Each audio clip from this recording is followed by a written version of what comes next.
Të nderuar vëllezër besimtarë, ju përshëndesim me përshëndetjen islame. Selamu alaikum wa rahmetullahi wa barakatuhu. Paqja, mëshira dhe rahmeti i Zotit qoftë me ju. Bën disa pyetje interesante dhe të mundohemi që t'ua japim gjavabin. Në cilën shtëpi nuk vlen falja? Në cilën shtëpi nuk pranohet namazi? Kjo është një pyetje shumë e rëndë, po aq sa edhe përgjigjja është e rëndë.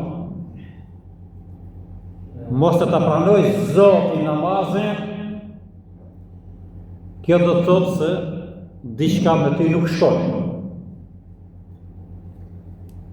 Po këtu nuk bëhet pyetje se kujt s'ja pranon Zoti namazin, po në cilën shtëpi Zoti nuk e pranon namazin e njëri. Kur jemi tek shtëpia, se kujt Allah nuk ja pranoi ka namazin me u fal tek shtëpia vet, Zoti nuk e pranon namazin në një shtëpi që ja marrë me të zaptume, me të pa drejt. E ka ndërtu shtëpinë e tij në tokën e huaj, apo e ka përvetësu pa drejtësisht, apo e ka marrë në forma të ndryshme mashtrimi, dhe pronarja e asaj toke apo i asaj shtëpie nuk ka qenë razi, ai në atë shtëpi vetëm se falet e lutet Zotit. Kjo është përgjigjja e kësaj pyetje që më është bërë. Bile feja islame shkon aq larg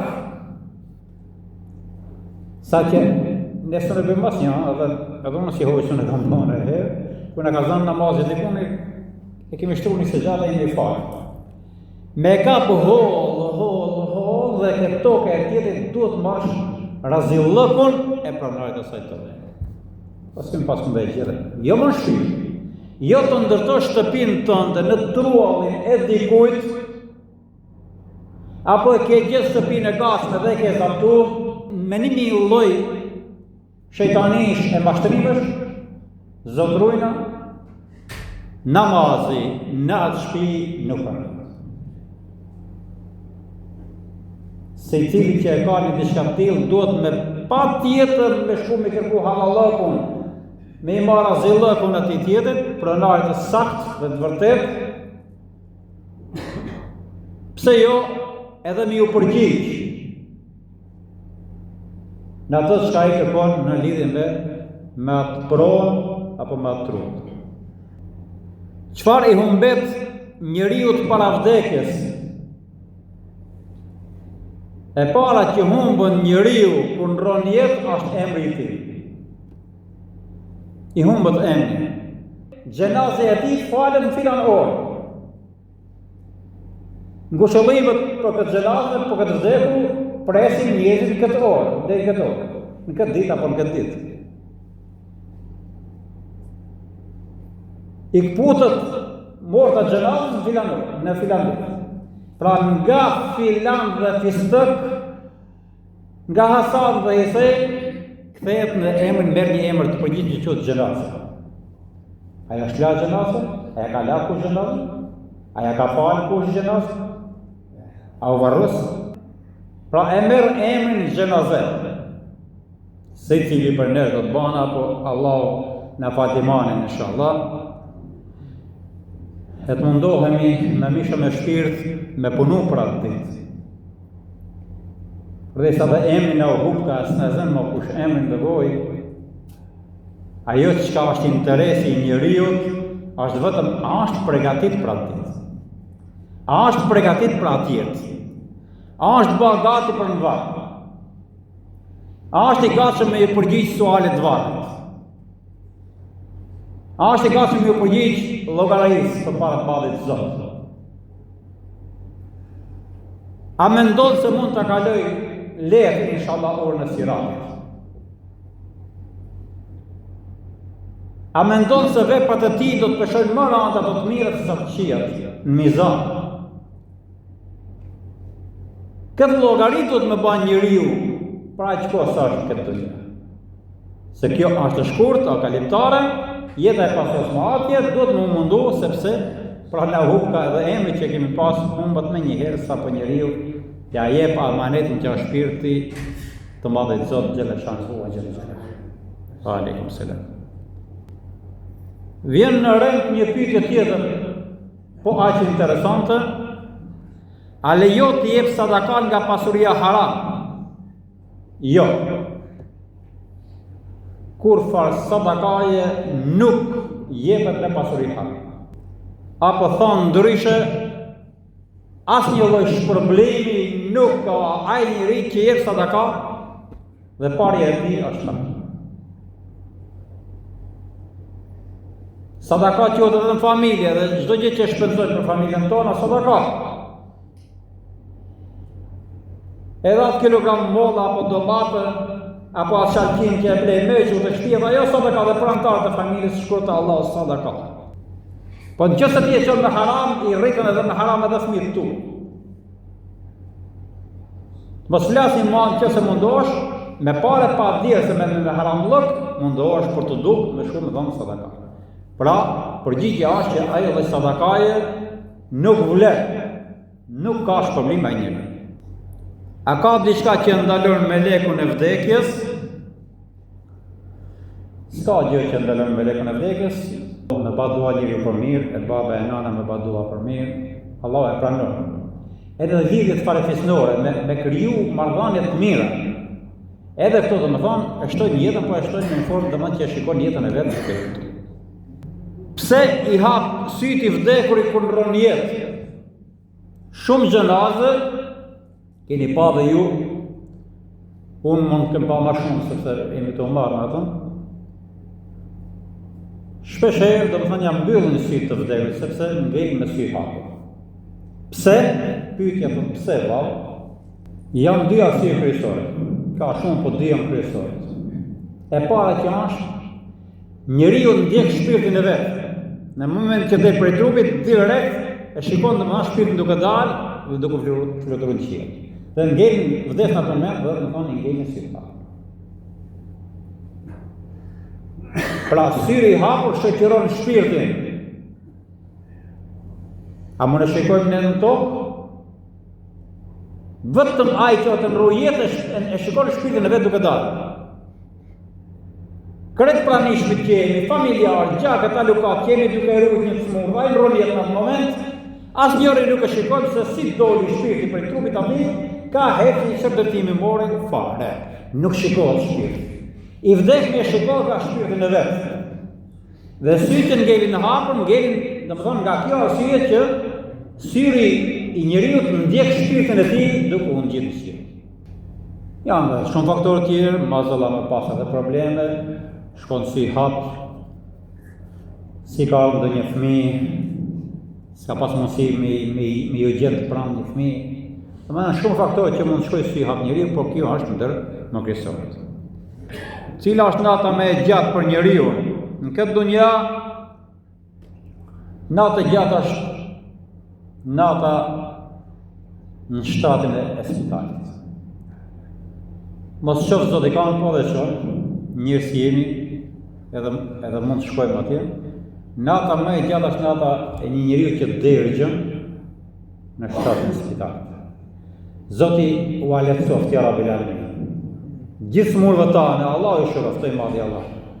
Duhet m'ja ditë vlerën shëndetit, për aq kohë sa jemi mirë, se s'ka gjë më të mirë që vjen me këmbët tuaja në xhami, del me këmbët tuaja dhe shkon në shtëpi, e ke familjen shëndoshë mirë, kjo është pasunia më e madhe që i madhi Zot ja ka falë ti mund. E pra m'ja ditë shëqirin sa jemi gjallë dhe sa jemi mirë, që urdhërojmë vetën tonë, komandojmë vetën tonë, na ka dhënë Allah mundësi me hes e me bëj jetën ashtu si duhet. Por ata që Allahu i sprovon në spital, Zoti i shëroft ja Rabbil Alamin. Kurse si natë më e gjatë është nata e varrit.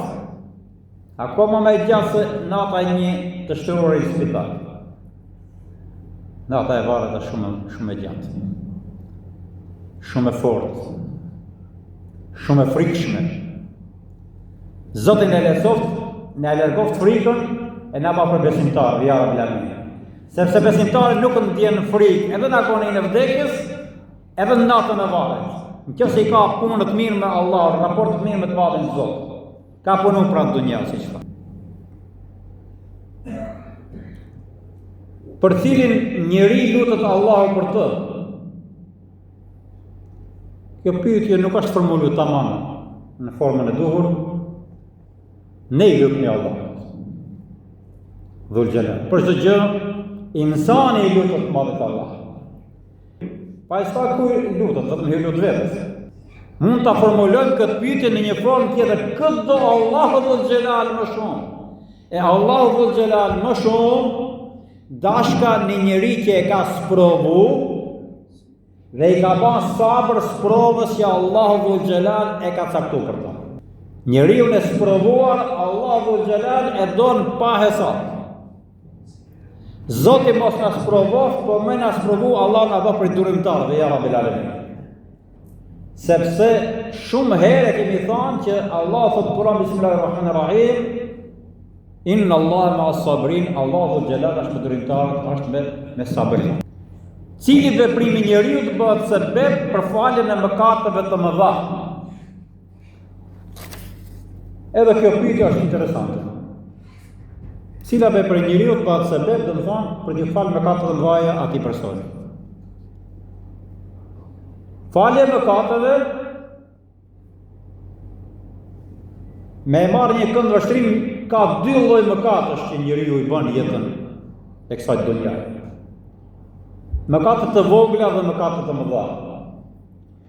Mëkatet të vogla, përfshirjen e këtyre mëkateve, për asgjësimin e këtyre mëkateve, për faljen e këtyre mëkateve, e kemi thënë shpesh që janë një sër faktorësh që ndikojnë në faljen e gjunave të vogla.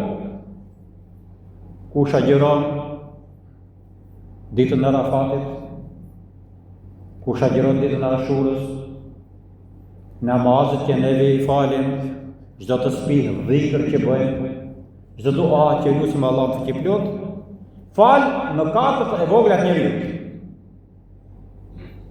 Ne gabojmë sa herë që flasim me kudo që shkojmë.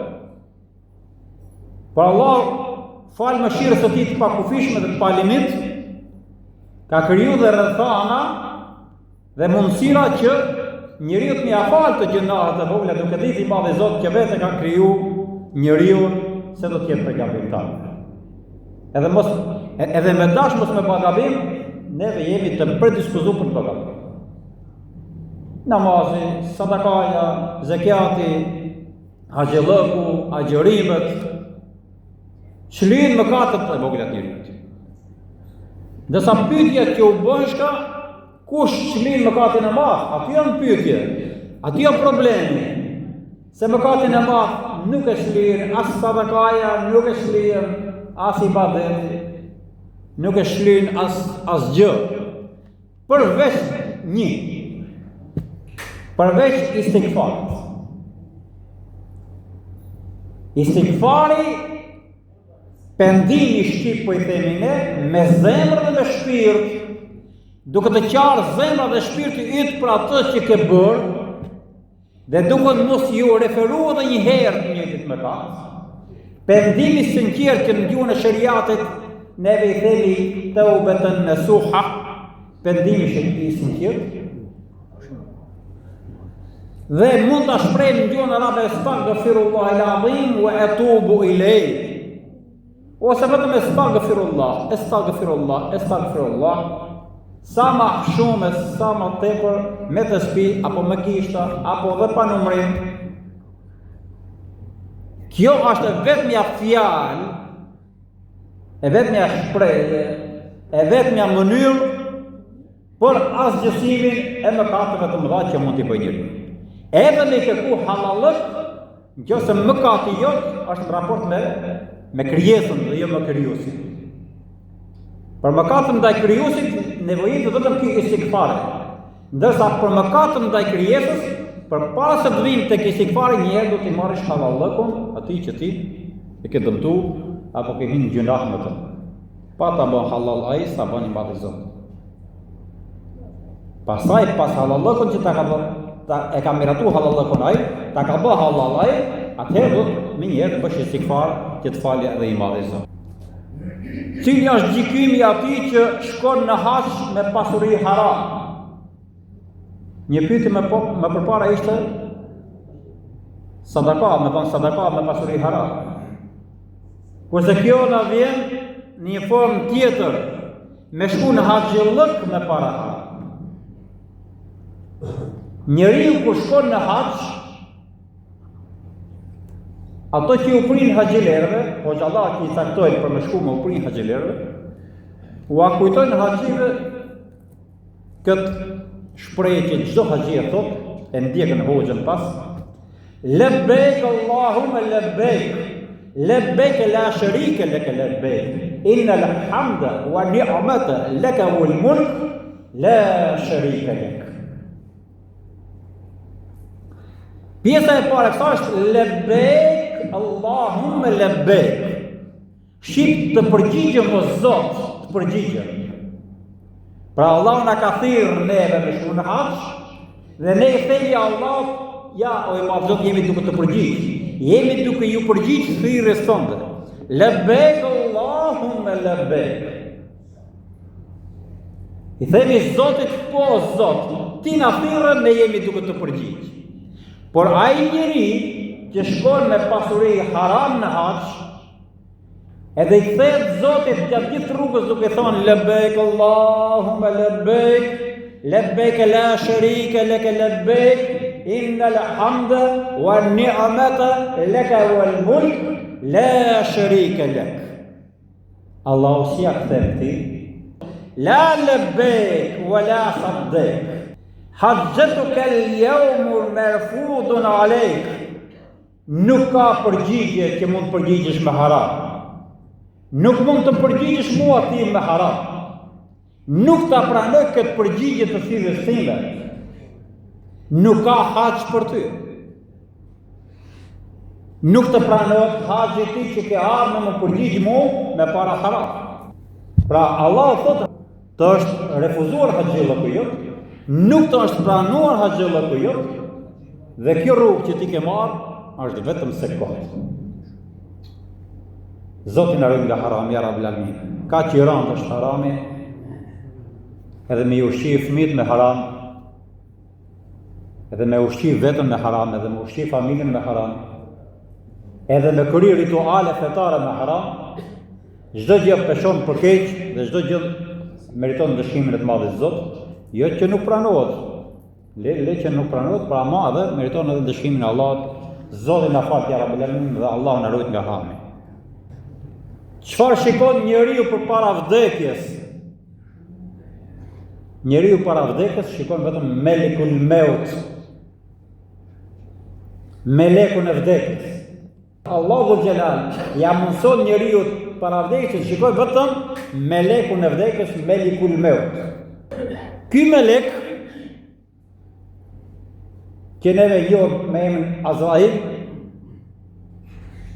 ose mund t'i thuhet edhe Melekul Maut, meleku i marrë shpirtin, meleku i vdekjes. Ky i paraqitet të robët në forma të ndryshme, besimtarët i paraqiten në formën më të bukur, i qeshur, buzagaz,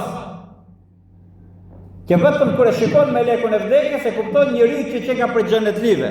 Inshallah Allahu na mëson që na vijë këtë formë. Ja Rabbul Alamin. Po i njëjti melek mund të vinë në një formë shumë të vrashtë. Me një shikim vrastar, që vetëm kur e shikon melekun e vdekjes në atë formë, me njëherë njeriu e kupton se qen ka prej xhehenemlive, Zot na ruaj. E kupton njeriu që qen ka i përcaktuar për zjarr, Zoti na ruaj nga zjarri i xhehenemit, ja Rabbul Alamin. Pra ajo që shikon njeriu në momentin që po vdes, është para se të vdes shikon melekun e vdekjes, dhe në momentin që vdes pa shikon shpirtin, ndjek shpirtin e tij se për ku është nis. A e shikojnë njerëzit njëri tjetrin atje pasi vdesën, pasi mbrojnë jetë? Po. Zoti Gjeleshanu u Gjele Gjelalu na ka thonë dhe ka shumë hadithet të profetit alayhi salam që argumentojnë një diçka të tillë, thotë njerëzit do të takohen në xhenet. Mazalla, disfat e madhe për njeriu, apo problemi i madh për njeriu, është nëse një antar i familjes shkon në xhenet e tjetri shkon në xhenem, vetëm ata, pra ato që u vdekje, ata kanë vdekur realisht. S'ka takim më mes njëri tjetrit, se kur nuk mund të shikoj një banor i xhenemit, të shikoj një banor të xhenemit. Por ndryshe, nëse familja jonë hyn e tërë në xhenet, ka qenë për vepër mirëve, ka qenë rrugën e madhe të Zot, i ka ra era familje tamam me edukat, me kulturë, me edep, me moral. Atëherë edhe i përcakton Allahu këta për xhenet, veçma ajo nuk quhet vdekje, por vetëm quhet ndërrim jetë, pa ndërron jeta e person nga hayatud dunya në hayatul akhirah. Nga jeta e kësaj bote në jetën e anëshuar të ahiret. Zotin e mundsoft ja Rabbel Alamin që të jemi për xhenetin. Pra atje takohen mishë e madhe është që besimtarët jo vetëm që shikojnë njëri tjetrin atje në xhenet, jo vetëm që takohen me njëri tjetrin në xhenet, jo vetëm që jetojnë përsëri së bashku familjare gjatë të lukat në xhenet, por ajo më kryesorja është se takojmë edhe Allahun dhul xhelal. Kjo është mirësia më e madhe që Zoti fal për njeriu në jetën e dy botëve. Këtu në këtë dunja na ka dhënë të mira, na ka dhënë rahatllëk, na ka dhënë evlat, pasuri të paqëmueshme. Por aman raport me shikimin e Allahut, që do ta kemi inshallah në xhenet, kjo është kryesorja dhe ndër më të mirat që Allahu xhaleshanu falen për një xheneti. Allah na bëj për xheneti ya Rabbi. Subhana rabbika rabbil izzati amma yasifun wa salamun alal mursalin. والحمد لله رب العالمين تقبل منا وارحمنا بحرمة لله تعالى الفاتحة.